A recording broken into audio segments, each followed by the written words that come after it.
y'all? It's your girl Sakina, and I'm back with another review. This is my review for the Real Housewives of Beverly Hills. This is season 13, episode 4. Yeah, I started off a little wrong, y'all. I don't know what's going on. I kind of feel like I got a lot of stuff just, going on in my head and stuff. So bear with me today, okay? So the episode opens. The ladies are still in Vegas. You have Dorit on the phone with PK, catching up with him. PK actually went out to dinner with Mauricio the night before, and Kyle is on the phone with Mauricio, and he's filling her in on him and PK's outing. And PK expressed to Mauricio that him and Dorit are, having some issues, and Mauricio says that, Kyle is always right, I guess for the sake of them not arguing or whatever the hell he was talking about. Honestly, I don't know. I was kind of like moving around during that time. But the girls are all splitting up. So you got Dorit and Kyle going out, Crystal and Erica going out, Garcelle and Sutton, they're going out. So we see that Crystal and Erica, they're having a conversation about last night and how fun it was. But we know that Sutton had an issue with what was going on. They were completely out of the loop, of course, because they were called on stage. But, once they got back to the seats, every time they looked, somebody is missing. But they were more so in the moment rather than chasing Sutton down. And I would definitely be them.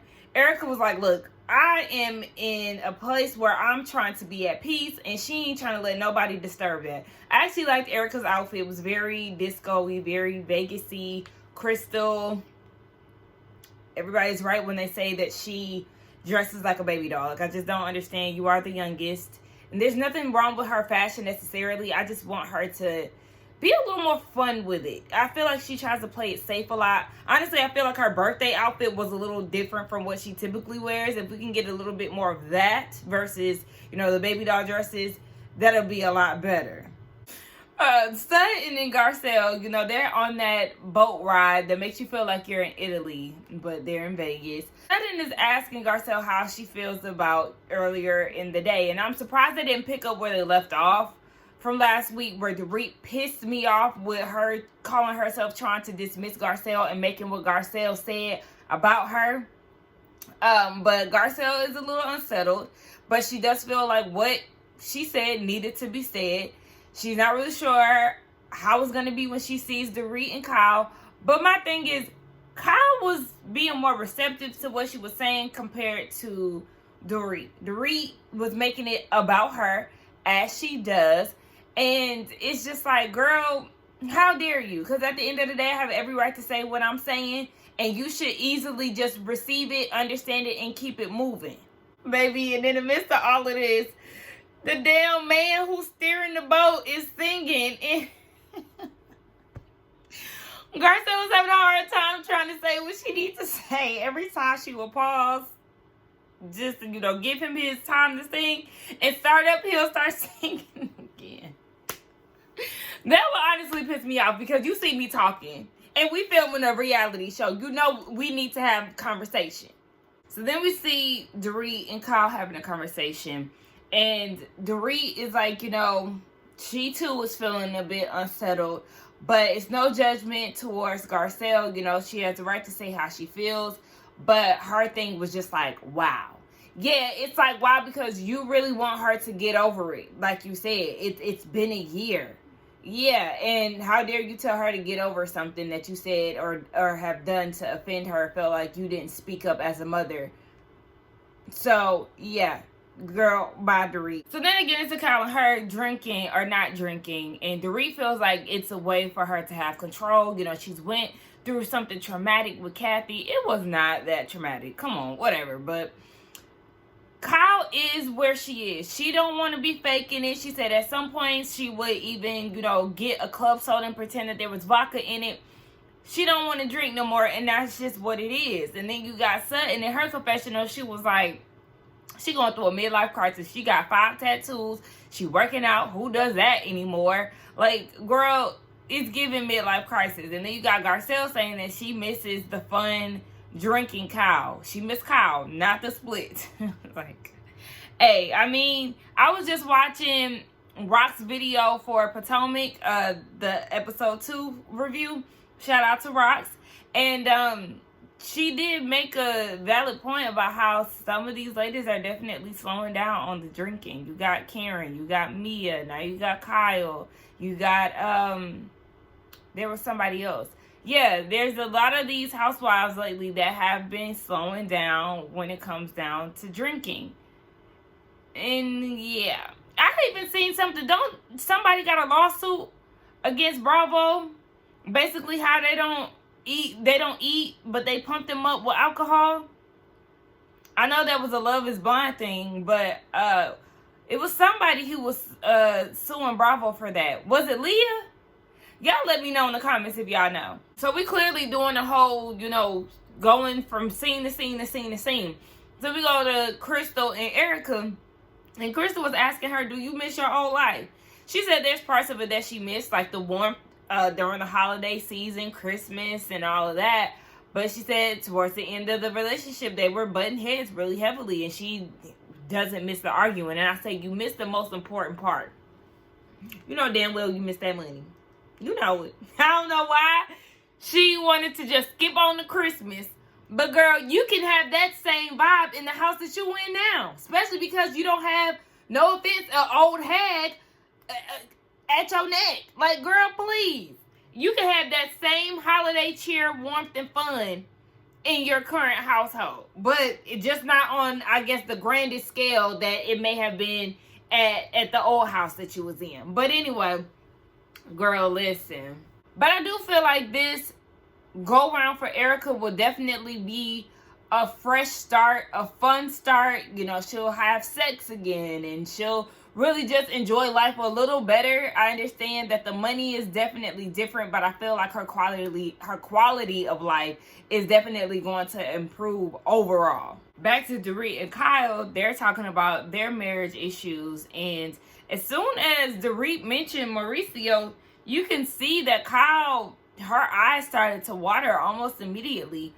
Things are definitely different between the two of them. She said that he's in sales and he wants to go to these events and all this stuff pertaining to work, and that has drinking involved, and she does want to show up and be a supportive wife, but she much rather be at home and not be in environments that she doesn't want to be in. Rightfully so, because I understand that too. I'm in a point, no, I'm not in the same age range as Kyle, but I'm definitely at a point where I don't want to attend things that don't serve me, or things that I genuinely don't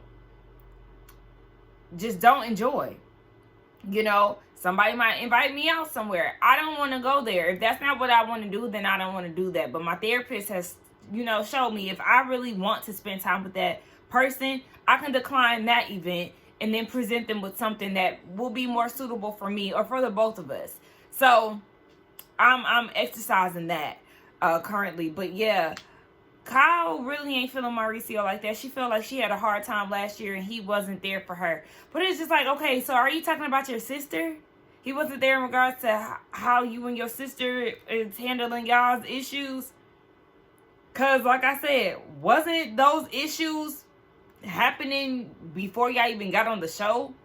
I feel like it's definitely more to this.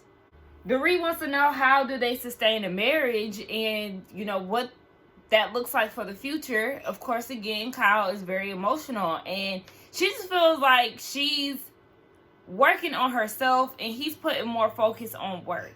She even told Dorit she'd be better off being in the mountains. So it seems like she don't even want to do this Hollywood shit anymore. And she gets emotional about it because, of course, you've been in a relationship for so long, and then you start to see the disconnect and the separation, and it just makes you wonder, where will y'all end up? She's not happy where she is. And I mean, ultimately, as we know, this is resulting in a divorce between the two of them. So then they're getting ready to go to a honky tonk or something like that, like a cowboy thing. I think Sutton was the one who said that. But yeah, it's a bar that they're dressing in, cowgirl attire. I did like Garcelle's outfit. I actually did like it. I like Sutton's. All the ladies pretty much look good. I can't remember what Crystal was wearing. I feel like that I gotta watch out for her.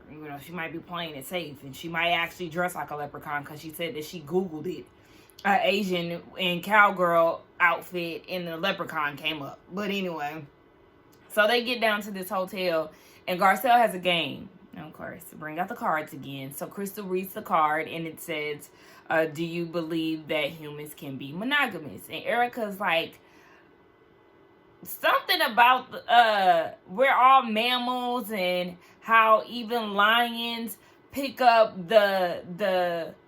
or we're mammals, and women look for protectors and providers, and even lions, they go for the young guy who is basically on the come up. I said, oh, so lions they can just tell who on the come up. Okay. And that was what Dorit, when she was like, girl, you married the oldest lion in the pack, so what are you talking about? Because you are nobody's cougar. I was like, I mean, I just feel like it depends on the individual, you know, because some people can't be monogamous. And you know that made everybody tune into what she was saying. Garcelle asked, okay, for everybody who's married, if you found out your spouse cheated one time, are you out? Kyle says she doesn't know. And in her confessional, she's talking about how there has been rumors about, you know, Mauricio cheating and stuff. But she was like, do I look like the type to be like, okay, as long as I don't find out, it's okay? She was like, nah, she not one of them. But there has definitely been rumors throughout the years talking about how Mauricio is cheating. Remember, we even see a conversation based on the trailer that they have where Kyle is, you know, rumored to be with this woman. And she was like, yeah, I mean, I'm the one that's cheating for once.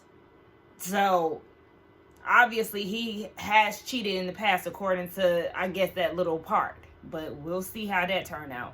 And Garcelle, you know, she talks about how she found out how her ex-husband was cheating for 5 years with a woman in Chicago. Of course, she thought it was her last stop. It was the man of her dreams and all of that. The whole time he had another relationship years in, which is crazy. 5-year relationship with someone else? Josiah, take it away. So then the next question was, will you ever make enough money to, or how much money would it take for you to no longer be happy? Something along those lines. And then, you know, we hear from Erica. And she said she went from a point where money was not a factor at all. You know, her husband was taking care of all of it. She can shop till she drops. From having money to not having money, it makes her nervous. Seeing the bills make her nervous. As much money is coming in, it's going out. You know, she doesn't own a home, and she's trying to rebuild her life. She's not traveling. That life, that careless life that she once had is no longer hers. So, yeah, it's frightening to her because she has to now go out and get it. She would love to just go out and be like, oh, yeah, I want to get that Birkin, and making it happen right then and there. But now when she goes out and she buys things, it's more rewarding because it's hers, she earned it, and that's what it is. And it was good to hear these things, these truths from her, because we know that last year, the last 2 seasons, she, you know, been boxing with the cast, with the audience, and all of that based on, you know, the speculation of her involvement in the lawsuit. And we get it. Or at least I can speak for me, child. I get where she's coming from. You know, she was definitely on the defense last year. We all was looking at her like, Erica, what the fuck? The way she was, you know, very nasty towards people. But, you know, now she's at a point where she feels like she could be a little vulnerable. And I could appreciate her speaking her truth. Now, as far as, like, having too much money, honestly, I don't want all the money in the world, because I feel like everything is at your fingertips. At certain points, you just come numb to it. Nothing is necessarily rewarded. You know, you're not working up to things. It's like having an endless amount of money in that capacity of being like a billionaire and things. That's more scary than freeing as it sounds. But let's be clear, a little generational wealth and, you know, just wealthiness in the family, ain't nothing wrong with that. I'm just speaking of where money is just endless. Like I said, billions. So I just kind of want to clear that up a little bit. Give me some money now. So they about to ride this bull, right? Sutton is okay, and let me clear this up. It was Erica's outfit that I liked. I don't know why I thought that Sutton was wearing it, but it's Erica's outfit. Sutton in her blouses and slacks, girl. She do be acting like a stick in the mud. They about to ride the bull. Kyle rides the bull. You know, she stays on there for 25 seconds. Then Sutton gets on the bull and she trying to tell the man, don't pick me up. Please be nice to me. Like, girl, okay, just get on the damn bull and have fun. Like, stop acting so uptight and in control. Relax. They getting ready to leave Vegas and they open the elevators and there are the Magic Mike performers. Immediately, Erica goes in front of the girls and was like, here are my friends, Sutton. Now's your time to apologize to them for saying that they had a shitty show and that you didn't like it. And Sutton was like, y'all did amazing. I didn't say that the show was shitty. Don't put words in my mouth. And so she explained to the guys, I just didn't like the, spreading of the legs, okay?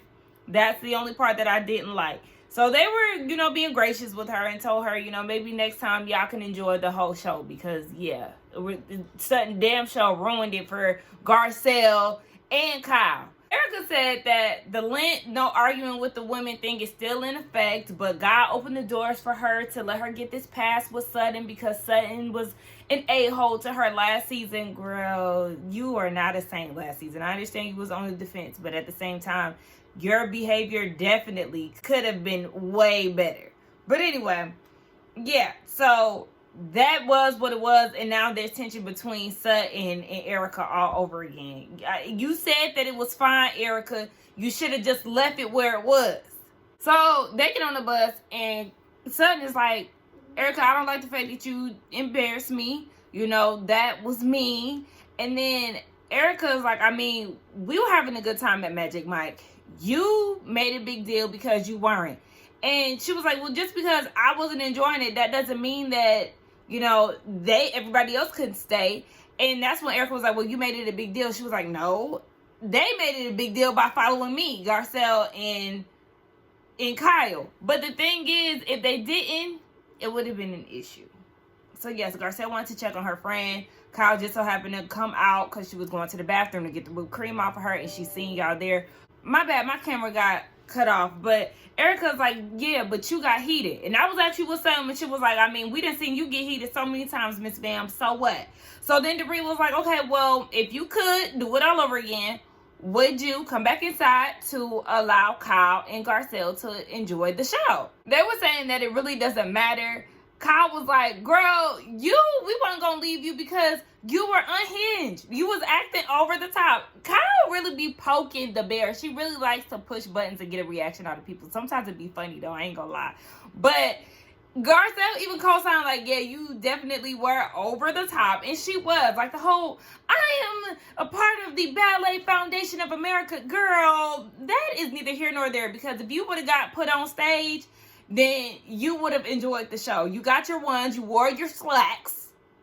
You was ready. Okay? So, stop.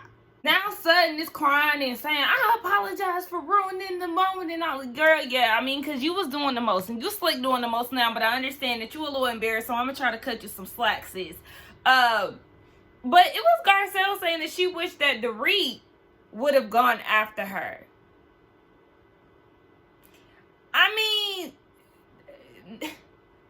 Nobody should have gone after her, to be honest. Let her, you check on your friends, but at the end of the day, I would have went back. I would have been back in. Once you be doing the most, Kyle said that they didn't want to go back in because she was acting unhinged and all of that, but it's just like, I'm here to have a good time too, and that's where my issue lies. When Garcelle, Kyle, Dorit, the ones who are still up there, they were enjoying themselves. So for her to storm out, it is like, damn, you're taking away from the moment. Just sit there. What the fuck was the reason for you to do that? Or just be like, I'm going to the bathroom, I'll be right back. But for you to storm out, what the fuck was that? What the fuck was that? You were doing way too damn much. And you took away from the moment. And that's where the issue really lies. But I was just a little confused. I mean, honestly, we know that Garcelle still has some pressure for Dorit. And, you know, the way that she felt about the whole family. And Garcelle not trusting the ladies with family information. But I was just kind of like, I don't know why you was expecting that from Dorit. She's not as close with Sutton as you are. So Garcelle and Erica, they actually meet up. And I was surprised to see them together. But they talked about Vegas and how the trip went. How Garcelle is still upset with Dorit. You know, she wants to be at a place of common ground with Dorit. But she just didn't like the fact that she made it all about her. And how long-winded she could be. And Erica was like, yeah, she could be very detail-oriented.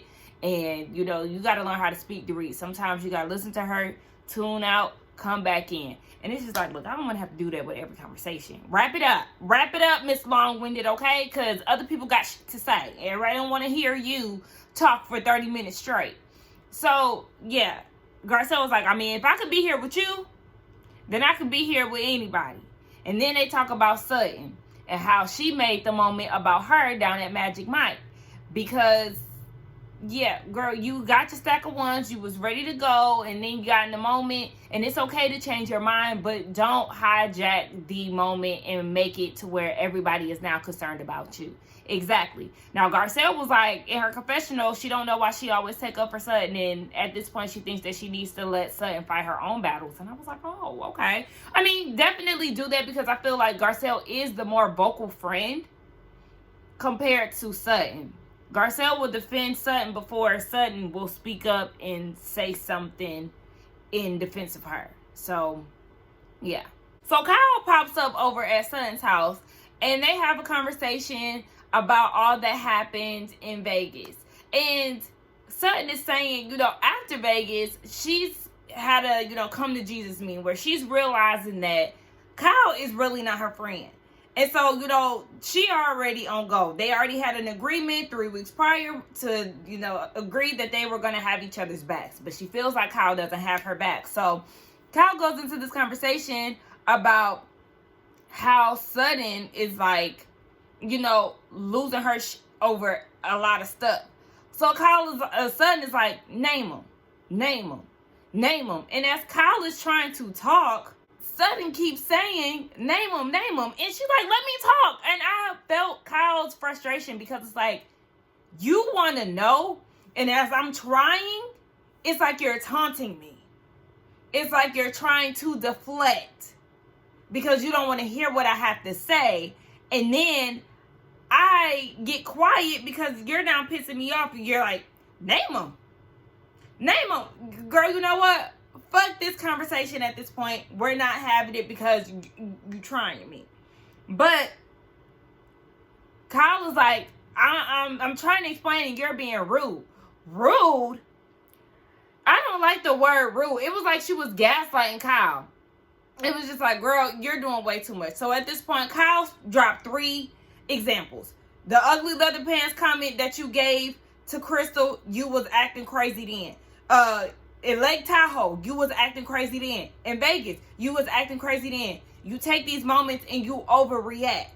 I said, thank you, because you damn sure do be overreacting, so please. And like Kyle was saying, I go and, you know, check on you. I see you crying and stuff, and then you tell me that I inserted myself. It's like, yeah, girl, I was actually trying to be a damn friend to you. Now, if I would have left, then you would have had another revelation saying that I didn't have your back. So I was actually Team Kyle in this argument.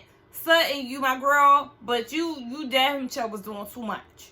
Anyway, they left us on a cliffhanger to be continued, child. Let's get down in the comments and talk. Don't forget to like, comment, and subscribe to my channel, and I will see y'all in the next one. Bye.